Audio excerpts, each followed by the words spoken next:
Direction کا فرق ہے. تعلق تو ہم بھی مانتے ہیں. اچھا یہ اچھے طریقے سے اس کو سائنس سے ثابت کرتے ہیں, بندہ قائل ہو جاتا ہے. مگر ایک جگہ ہے جہاں آ کے یہ پھنستے ہیں, دہری ہے. مثلاً یہ کہیں گے کہ جی پہلے انسان کے جسم پہ بال تھے, اتنے ملین سال میں بال ختم ہو گئے. پھر انسان کی دم تھی, اتنے ملین سال میں دم ختم ہو گئی. کرتے کرتے کرتے پھر ایک وقت ایسا آتا ہے جب انسان کے اندر دماغ بنا. اب دماغ پورے بدن کا سب سے زیادہ کمپلیکیٹڈ حصہ ہے, اس میں کوئی وقت نہیں لے گا.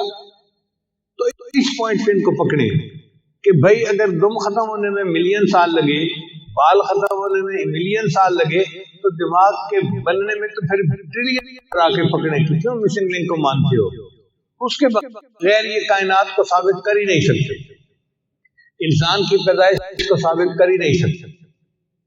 دیکھیں 1400 سال پہلے قرآن مجید نے 1400 سال پہلے کہہ دیا, اور آج اور اس کی سائنسی تفصیل یہ ہے کہ مرد کے کروموسوم انا خلقناکم من ذکر و انثی, ہم نے تمہیں ایک مرد اور ایک عورت سے پیدا کیا. ذریعے سے اللہ نے اپنے بندوں کو پیدا کیا اور کائنات میں اللہ نے انسانوں کو پھیلا دیا. یہ ہے کائنات کی صحیح تفصیل. جانور کے اندر سپر کمپیوٹر کو سمجھنے کے لیے دماغ نہیں ہے, تو انسان کا دماغ بھی بہت چھوٹا ہے, یہ اللہ کو نہیں سمجھ سکتا. تو اللہ نظر نہیں آتا, مگر کو دیکھ کے ہم اندازہ لگا لیتے ہیں کہ یہاں سے کوئی اونٹ گزرا ہے. کیا یہ لطیف اور خبیر کے وجود کی دلیل نہیں ہے؟ کوئی تو ہے جو نظام ہستی چلا رہا ہے, رات کو دن بنا رہا ہے, وہی خدا ہے. تو جو رات کو دن بناتا ہے, موٹے موٹے تربوز لگے ہوئے ہیں. پھر آگے گیا تو ایک آم کا درخت تھا, تھکا ہوا تھا, اس کے نیچے جا کے لیٹ گیا. پھر اس نے کہا کہ اتنا بڑا درخت ہے اور چھوٹے چھوٹے آم لگے, اس تربوز کے برابر بڑا ہوتا تو میرا تو بھیجا ہی نکل جاتا. اب اس نے خدا کو مان لیا کہ اللہ تیرا جو کام ہے وہ حکمت بھرا ہے, حکمت سے خالی نہیں ہے. تو ہم اللہ کے وجود, وہاڑی کے علاقے میں ایک دفعہ جانا ہوا کہ پیر صاحب میں سنی سنائی باتوں پہ یقین نہیں رکھتا, میں آنکھ سے دیکھتا ہوں تو پھر مانتا ہوں, ورنہ میں نہیں مانتا. ان کا تم نے امریکہ کو دیکھا ہے؟ کہتے دیکھا تو نہیں. میں نے کہا کیوں مانتے ہو؟ پوچھا وکیل صاحب آپ کا نام کیا ہے؟ کہتا ہے یہ. میں نے کلو کا پٹھا فلاں فلاں. پھر کہنے لگے آج کے بعد کوئی تو اس سے پوچھے تیرے باپ کا نام ہے, لکھی میں کوئی پتہ نہیں. اب بڑی شرمندگی ہوئی اس کو. اور بعد میں پھر اس کی جو دریدہ دہنی تھی, اس کا اللہ نے اس کو عذاب بھی دیا. مجھے کسی نے بتایا کہ اس وکیل کو اللہ تعالیٰ نے ایسی بیماری لگائی, اس کو الٹی آتی تھی اور منہ کے راستے سے پخانہ نکلتا تھا. ایک ڈاکٹر نے مجھے اس بیماری کا نام بھی بتایا کہ جی یہ بیماری یہ ہوتی ہے.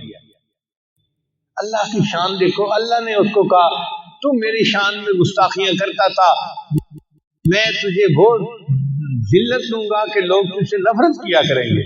چنانچہ اس بیماری میں مبتلا ہو کے وہ مرا. تو باتیں دو ہیں, ایک ہم اللہ کے وجود کو بھی مانتے ہیں اور دوسرا اللہ کو ایک بھی مانتے ہیں. امام راضی رحمۃ اللہ علیہ نے اللہ کے وجود وہ ایک دلیل دیتے گئے, شیطان توڑتا گیا, وہ دوسری دلیل شیطان توڑتا گیا, تیسری دلیل, 100 کی 100 دلیلیں انہوں نے دی اور شیطان نے 100 کی 100 دلیلیں توڑ دی. اب امام راضی پریشان ہو گئے. اللہ نے اپنے مقبول بندوں کے ایمان کو بچانا ہوتا ہے, تو اس وقت ان کو کشف میں اپنے شیخ کی شکل نظر آئی, اور ان کے شیخ ان کو ناراض ہو کے کہہ رہے تھے کہ راضی تو اس کو کیوں نہیں کہتا کہ میں اللہ کو بغیر دلیل کے مانتا ہوں. چنانچہ جب اس نے شیطان کو یہ بات کہی تو اس کا توڑ شیطان کے پاس نہیں تھا. تو بس آپ بھی یہی کہیں, جب بھی کسی ذریعے سے بات ہو کہ بھئی اس کے لیے دلیل کی کوئی ضرورت ہی نہیں ہے, ہم بے دلیل مانتے ہیں کہ اللہ موجود ہے, اسی نے کائنات کو پیدا کیا. اب اسے اگلی بات کہ اللہ ایک ہے. عقل کہتی ہے اگر دو خدا ہوتے تو جیسے دو افسروں کے درمیان مسئلے ہوتے ہیں ایک کہتا ہے یہ کرنا چاہیے، دوسرا کہتا ہے یہ کرنا چاہیے، تو پھر کائنات میں بھی ایسے ہوتا. ایک خدا کہتا ہے مشرق سے سورج کو نکالتے ہیں، دوسرا کہتا ہے مغرب سے نکالتے ہیں، تو کائنات کا نظام تو تباہ ہو جاتا. تو اللہ ہے اور ایک ہے، اس کا کوئی شریک نہیں ہے. اس کو کہتے ہیں توحید باری تعالیٰ. اس کو پکا رکھے، یہ ذہن میں رکھیں کہ توحید اگر بندے کی سلامت رہی تو قیامت کے دن اس کے سارے گناہوں کو اللہ معاف فرما دے. حدیث مبارکہ میں آتا ہے کہ جس بندے کے اندر ایمان ہو اور توحید کی اس کی وفات ہوئی ہو، اگر 40 بندے اس کا جنازہ پڑھ دیں، اللہ اس کے سب گناہوں کو معاف فرما دیتے ہیں. تو توحید ہماری زندگی کا سرمایہ ہے، اس کے اوپر پکے رہیں.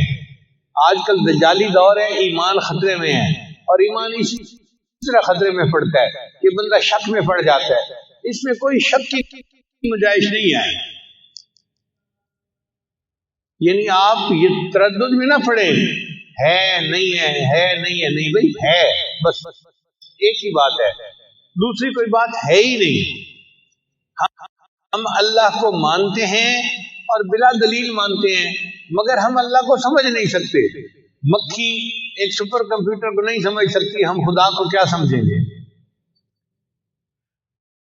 سنار کے ترازو پہ کو ہمالیہ کو تول سکتے ہیں؟ بتائیں بھئی، سنار کا ترازو تو تولے میں تولتا ہے، اور کو ہمالیہ پہاڑ کو تو لاکھوں ٹنوں کا وزنی پہاڑ ہے. تو جس طرح سنار کے ترازو میں محال یا پہاڑ کو نہیں توڑ سکتے، ہمارا دماغ بھی سنار کے ترازو کی مانند ہے. ہم اس دماغ میں اللہ کو نہیں سما سکتے. اللہ اس سے بلند ہے، بالا ہے. جو کچھ دیکھا گیا، سنا گیا یا جانا گیا، سب اللہ کا غیر ہے. اللہ اس سے بلند و بالا ہے. تو اللہ موجود ہے، پہلی بات، اور دوسرا اللہ ایک ہے، اس کا کوئی شریک نہیں. اسی لیے ہم پڑھتے ہیں لا الہ الا اللہ، نہیں کوئی معبود سوائے اللہ کے. یعنی اللہ کے سوا کوئی عبادت کے لائق ہے ہی نہیں، کوئی ہے ہی نہیں دوسرا. ہم جھکتے ہیں تو اللہ کے سامنے، سجدے کرتے ہیں تو اللہ کے سامنے. اور سارے انبیاء میں یہ کلمہ ایک رہا، لا الہ الا اللہ. آدم خلیفۃ اللہ، لا الہ الا اللہ نوح نجی اللہ، لا الہ الا اللہ ابراہیم خلیل اللہ، لا الہ الا اللہ موسیٰ کلیم اللہ، لا الہ الا اللہ محمد الرسول اللہ. تو یہ لا الہ الا اللہ جو ہے، یہ ساری انسانیت کے اندر ایک ہی پیغام رہا، توحید کا پیغام.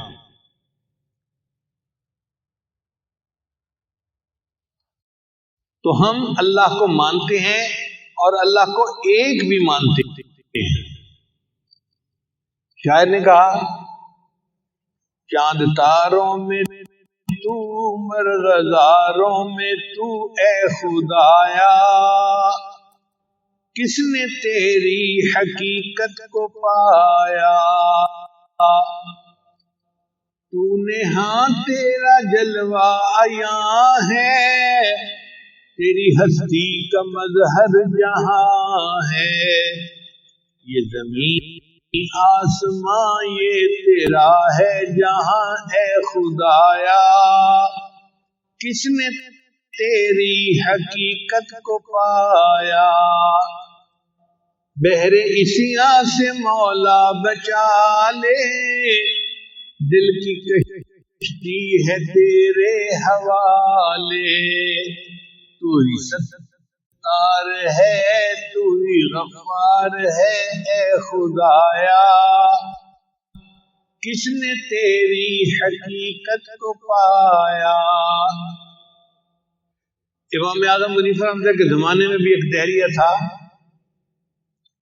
اس نے امام صاحب کو چیلنج کر دیا کہ میرے ساتھ مناظرہ کر لو. امام صاحب نے اس کے ساتھ مناظرہ کیا. اس نے کہا کہ جی بتاؤ کائنات کو کس نے بنایا؟ امام صاحب نے فرمایا اللہ نے بنایا۔ اس نے کہا دلیل کیا ہے؟ امام صاحب نے کہا تم گنتی جانتے ہو؟ کہ جی جانتا ہوں۔ کہنے لگے گنو، کہتے 1 2 3 4۔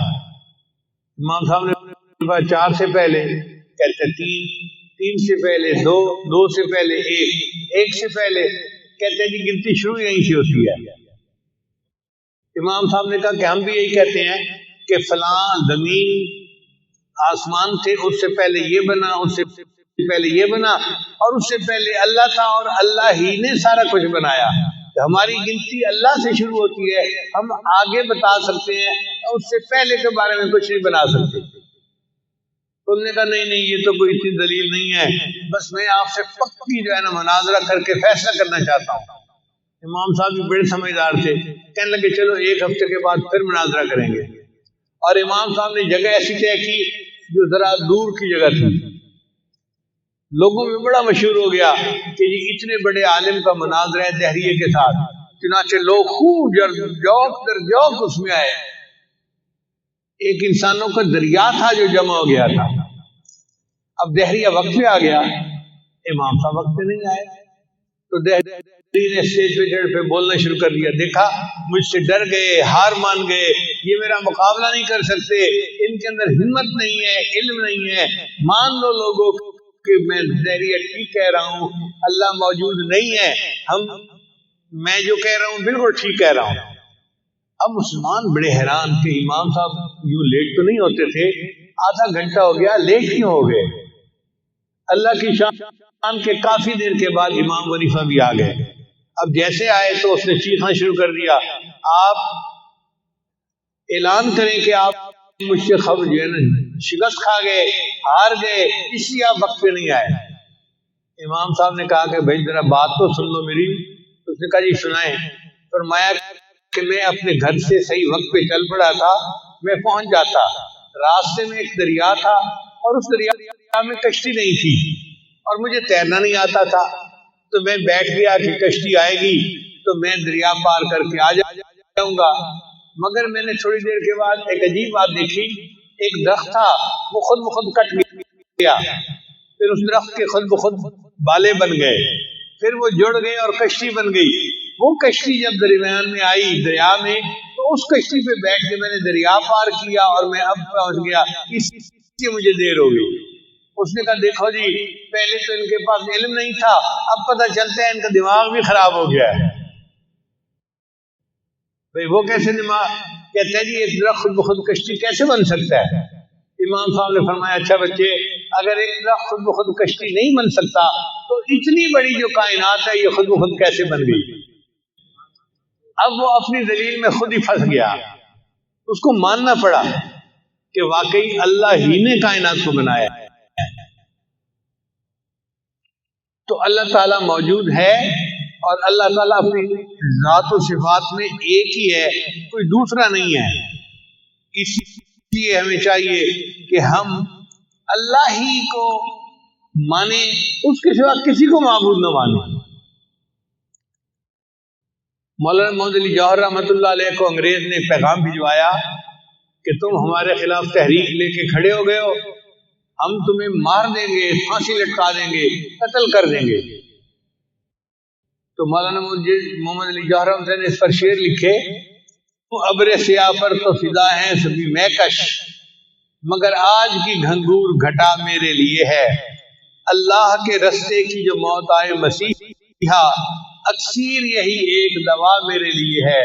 توحید تو یہ ہے کہ خدا حشر میں کہہ دے، یہ بندہ دو عالم سے خفا میرے لیے۔ توحید تو یہ ہے کہ خدا حشر میں کہہ دے، یہ بندہ دو عالم سے خفا میرے لیے ہے۔ تو انسان بس اللہ ہی کو مانے، اللہ کے سوا کسی کو معبود مت مانے۔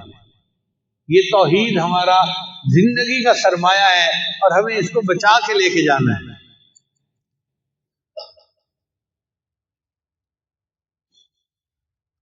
مولانا محمد علی جوہر رحمۃ اللہ علیہ جیل میں تھے، ان کی بیٹی بیمار ہو گئی۔ ماں نے پوچھا بیٹی، حکیموں نے تو جواب دے دیا اب تیری زندگی کی کوئی آخری خواہش؟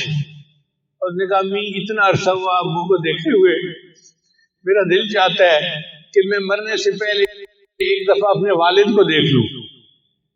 ماں نے کہا بیٹا خط لکھو، تو بیٹی نے خط لکھا، ابا حضور ڈاکٹر نے جواب دے دیا ہے اور میں اپنی موت کے انتظار میں ہوں، مگر میری زندگی کی آخری خواہش ہے کہ میں آپ کے دیدار سے آنکھوں کو ٹھنڈا کر لوں، آپ کوئی طریقہ اختیار کریں اور مجھے اپنی زیارت کروائیں۔ تو مولانا محمد علی رحمۃ اللہ نے اسی خط کے پشت کے اوپر اس کا جواب لکھوایا، میں تو مجبور سہی اللہ تو مجبور نہیں، میں تو مجبور سہی اللہ تو مجبور نہیں، تجھ سے میں دور سہی وہ تو مگر دور نہیں،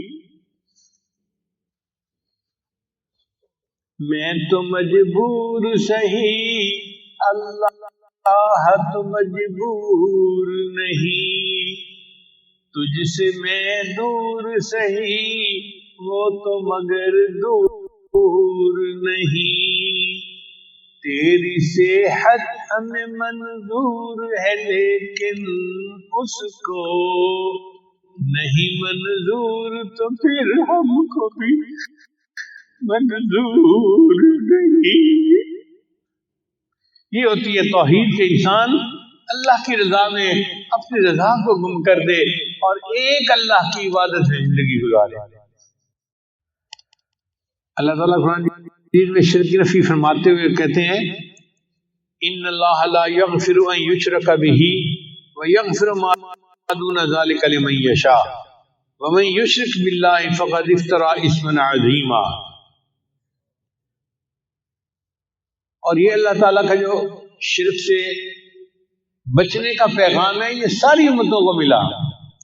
اللہ فرماتے ہیں وَلَقَدْ أُوحِيَ إِلَيْكَ وَإِلَى الَّذِينَ مِن قَبْلِكَ لَئِنْ أَشْرَكْتَ لَيَحْبَطَنَّ عَمَلُكَ وَلَتَكُونَنَّ مِنَ الْخَاسِرِينَ۔ یعنی اللہ تعالیٰ اپنے پیارے حبیب صلی اللہ علیہ وسلم کو فرماتے ہیں اے میرے محبوب صلی اللہ علیہ وسلم یہ پیغام ہم نے پہلی امتوں کو بھی دیا اور آپ کو بھی دے رہے ہیں، اگر آپ شرک کریں گے ہم آپ کے سارے عملوں کو ضائع کر دیں گے۔ ایک جگہ اللہ تعالیٰ فرماتے ہیں قرآن مجید میں یا ایھا الناس ضرب مثل فاستمعوا له ان الذين تدعون من دون الله لن يخلقوا ذبابا ولو اجتمعوا له وان يسلبهم الذباب شيئا لا يستنقذوه منه ضعف الطالب والمطلوب۔ طلب کرنے والا بھی ضعیف اور جس کو طلب کیا جا رہا ہے وہ بھی بودا اور ضعیف۔ تم سے کوئی مکھی چیز لے کے چلی جائے تو مکھی سے وہ چیز واپس نہیں لے سکتے، تم اتنے کمزور ہو اور خدا کے ساتھ شریک بناتے ہو کسی کو۔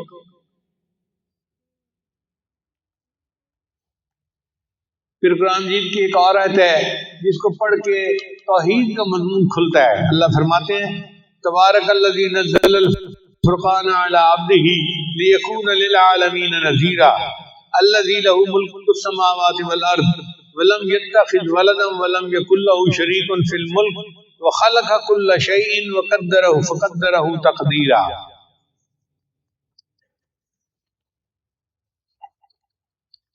اور سورۃ اسراء کی ایک آیت میں تو بہت عجیب مضمون ہے۔ اللہ فرماتے ہیں وَقُلِ الْحَمْدُ لِلَّهِ الَّذِي لَمْ يَتَّخِذْ وَلَدًا وَلَمْ يَكُنْ لَهُ شَرِيكٌ فِي الْمُلْكِ وَلَمْ يَكُنْ لَهُ وَلِيٌّ مِّنَ الذُّلِّ وَكَبِّرْهُ تَكْبِيرًا۔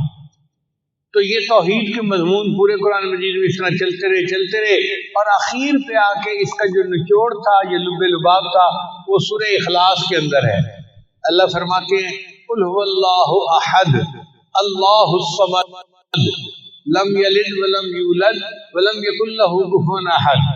اب سورہ اخلاص کی تفسیر سمجھنے کے لیے میں چند الفاظ آج آپ کو جو ہے نا وہ پیش کر دیتا ہوں، مضمون میں رکھیں گے تو آپ کو سورہ اخلاص کا مضمون پورا ہر وقت ذہن میں رہے گا۔ قل هو اللہ احد، آپ کہہ دیجئے کہ اللہ ایک ہے۔ احد کہتے ہیں وہ ایک